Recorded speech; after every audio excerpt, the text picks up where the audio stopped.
एक बार की बात है, एक बार एक अध्यापक अपने शिष्य के साथ कहीं जा रहे थे, तो शिष्य को कुछ मजाक सूझी क्योंकि उसके रास्ते में किसी गरीब लड़के के जूते दिखाई देते हैं।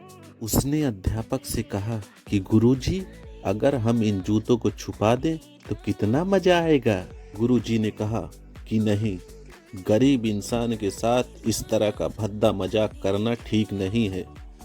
क्यों ना हम इन जूते में कुछ सिक्के डाल दें और देखें कि इस गरीब मजदूर पर क्या असर पड़ता है। उन्होंने ऐसा ही किया। जैसे ही मजदूर अपना काम करके लौटता है और उसने पांव अपने जूते में डाला तो उसे कुछ कठोर होने का एहसास हुआ।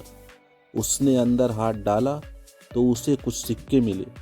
वो थोड़ा चौंक गया, चारों ओर देखा तो कोई भी नहीं दिखाई दिया। फिर उसने अपना दूसरा पैर जूते में डाला और वापस उसमें कुछ सिक्के मिले। अब दोनों जूतों के सिक्के को उसने अपने हाथों में रखा और प्रभु की ओर इशारा किया कि हे प्रभु, पता नहीं, भले ही किसी ने यह सिक्के मेरे जूते में छुपाए हैं, लेकिन जिसने भी छुपाए हैं उसे मेरी दुआ है ताकि इन पैसों से मैं अपने बच्चों और पत्नी के लिए कुछ खाना लेकर जाऊंगा। और बोलकर वह चला गया। इस बात को शिष्य और अध्यापक दोनों सुन रहे थे। अब अध्यापक ने शिष्य से पूछा कि अब मुझे बताओ, तुम्हारा मजाक सही था या मेरा तरीका।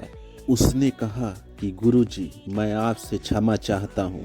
अब मुझे समझ आ गया है कि सच्ची खुशी किस चीज में होती है। जब हम किसी का मजाक उड़ाते हैं तो हमें कुछ पल का आनंद मिलता है, लेकिन इससे हमें बद्दुआ मिलती है। लेकिन अगर हम किसी की मुश्किल हालात में मदद करते हैं तो हमें खुशी मिलती है। मुझे पूरी उम्मीद है कि यह दिल को छू लेने वाली कहानी आपको निश्चित रूप से अच्छी लगी होगी। आप भी इसी तरह खुशियां बांटते रहिए, लोगों की मदद करते रहिए। अगर आप इसी तरह प्यारी प्यारी कहानियां सुनना चाहते हैं तो कमेंट करके ज़रूर बताएं। चैनल को सब्सक्राइब करें, शेयर करें। हम आगे भी ऐसी प्यारी प्यारी कहानियां आपके लिए लाते रहेंगे। धन्यवाद।